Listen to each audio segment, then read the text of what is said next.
from the physical infrastructure, physical facilities that OUM provides, we also pride ourselves in terms of providing the best web-based infrastructure and the learning content, quality learning content for our learners. And to this end, we will see a new and improved e-learning model this semester. So your comments on this development, Prof? Thank you, Mi. Basically, we have been in operation for the past almost 10 years now.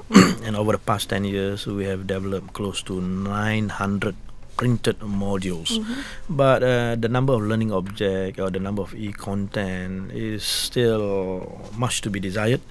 I'm pleased to inform all our listeners out there that for the coming May semester, the university, in particular CIDT, has converted more than 200 printed modules into web-based content, right? With the web-based content, you can see that the graphics are color, and if necessary, we have animation. If necessary, we have simulation, and we also have activities like drag and drop, true, false kind of thing, right? So interactive, making the content interesting and engaging, and to make sure that it really work this time, right? We also customize our LMS to be to the requirement of the web-based. Basically, the entire content is there. They will learn topic by topic. The discussion will be topic by topic, and of course we have looked at the list of tutors that have been providing what we call support for e-learning in the past, right? We find that not everyone is as efficient, as effective, right? Arising from there, we have made a conscious effort, right, to merge the small group into big group. Basically, we have a big group now, not more than 400 students in one group, and we will identify the most active tutor to be the online tutor. And of course, if the number of students is between 200 to 400, we are paying the tutor close to $1,000, a good reward. If it is between 50 to 200, we are paying them $750. Below 50, we are paying them $500, right?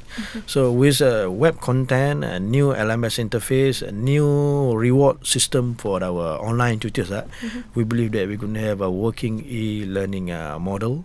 And for the information of listeners out there, in case there are tutors among you, right, we have also identified these so-called online tutors, and they will be having their training this coming Saturday, the 15th. Is it 15th Saturday? Yes. This coming Saturday, whole day. In the morning, we will planning to train about 200 tutors. In the afternoon, another 200 tutors will be trained. During the training, they will be taken through what do we mean by new e-learning model.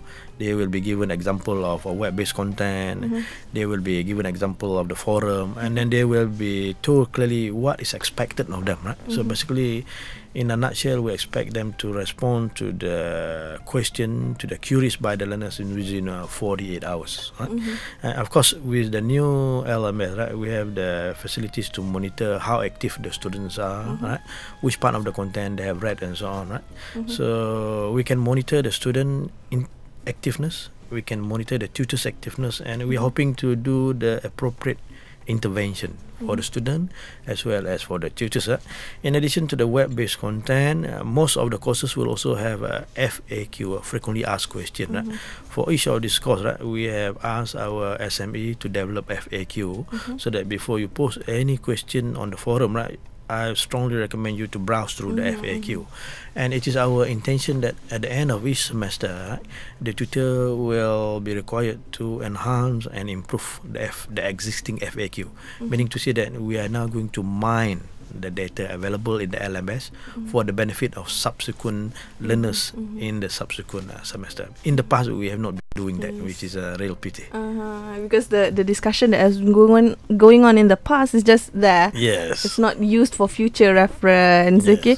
And of course, the beauty of this system is that it not only depends on the machine, on the HTML or the e-content itself. It also depends on the people, on the tutors. Yes. Okay. So no worries about no human connection there. Okay, let us take a small break. We'll come back with more on this, a little bit more on the new e-learning model, only on iRadio OUM with Prof. Mansor Fadzil.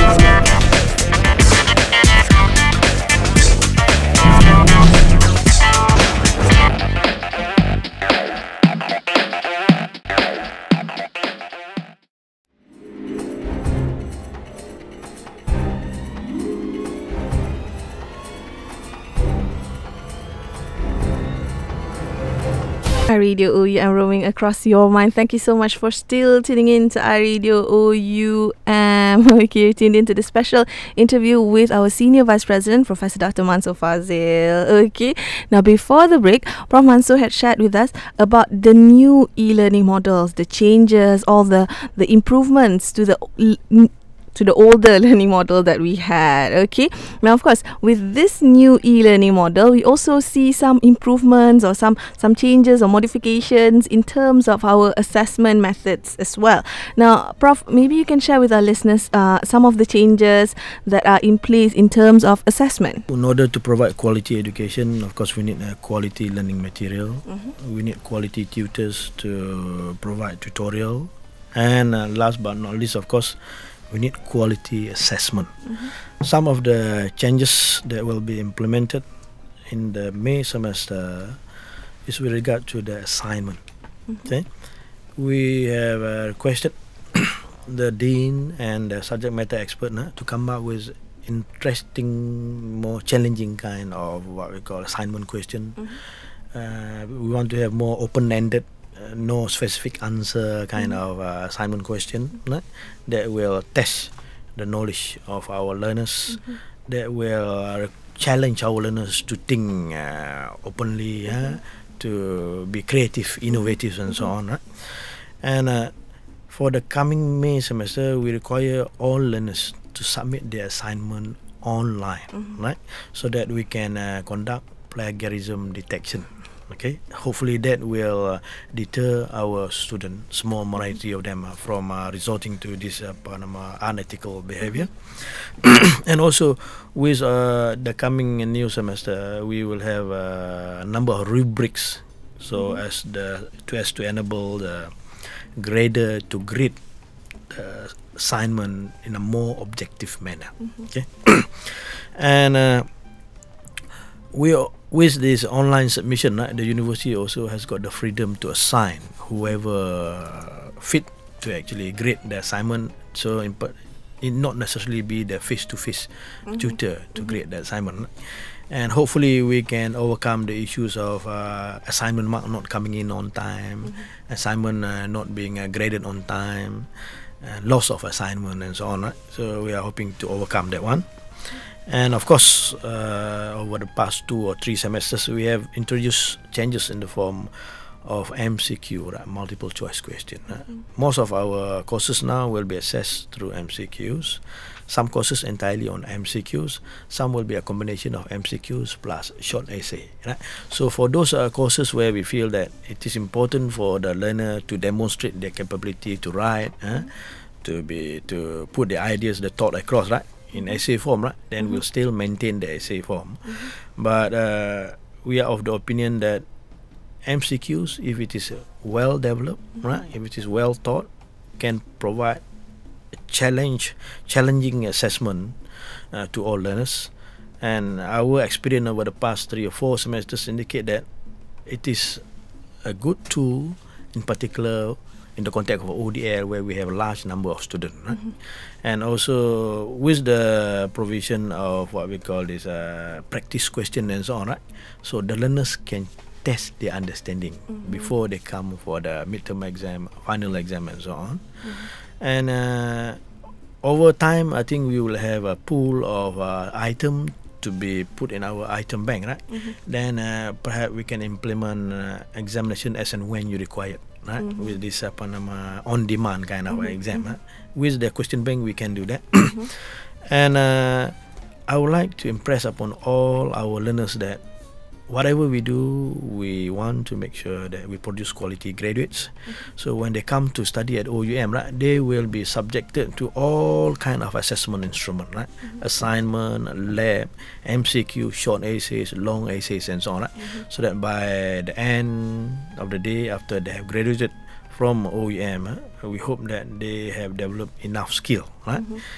Answering various kind of question, and hopefully enough skill to address various kind of issues in real life. To actually apply what they've learned in OUM. Okay. Now those are all the new things going on in OUM, but OUM is also about tradition. It's also about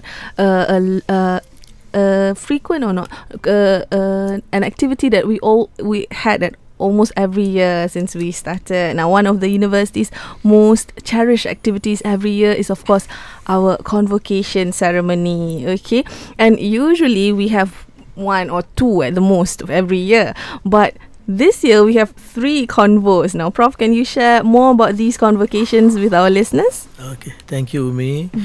Convocation is the highlight of any students' what we call activity that marks the end of their studies. And for us this year, we have one special convocation in March. This is for a group of SMK students. We're talking about 800 plus listeners, the teachers who have graduated. And based on the request by the ministry, we have agreed to have a special convocation for them early this year. And of course, the next convocation, which is our second convocation for the year, will be this coming June, from the 19th to 21st of June. And we're talking about another 5,500 learners will be graduating. Half of it are teachers, the other half are from the open market. And this particular convocation will be held at Putra World Trade Center. And I think most of our listeners, most of our students who will be graduating, they have already seen, they already see their name on the graduation list. For those who has satisfied all the graduation requirement, if they have just completed the exam, then their name ought to be up there soon. And we have our Senate meeting this coming Thursday to endorse the name of graduating student. And I would like to congratulate all the students for the success. I also would like to thank the tutors for their effort in ensuring the success of our learners. Last but not least, of course, I would like to thank all our staff for their effort in ensuring that our learners enjoy their study with us over the past 3-4 years and so on. And this is a big day, it's a big event for the learners as well as for their family. We try our level best to make sure that it is a memorable occasion for everyone. And of course, we have one more convocation which will be held in November this year, at the end of the year. Normally we'll have one, but this year we have 3. But I think subsequent years perhaps we'll have 2 convocations. The idea of having more than one convocation is to reduce the waiting time for our learners.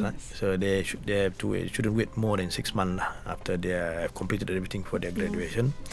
And of course, we all look forward to the coming convocation. I would like to suggest that, if possible, as many learners who are graduating to attend the convocation. It is a big event. It's an interesting one.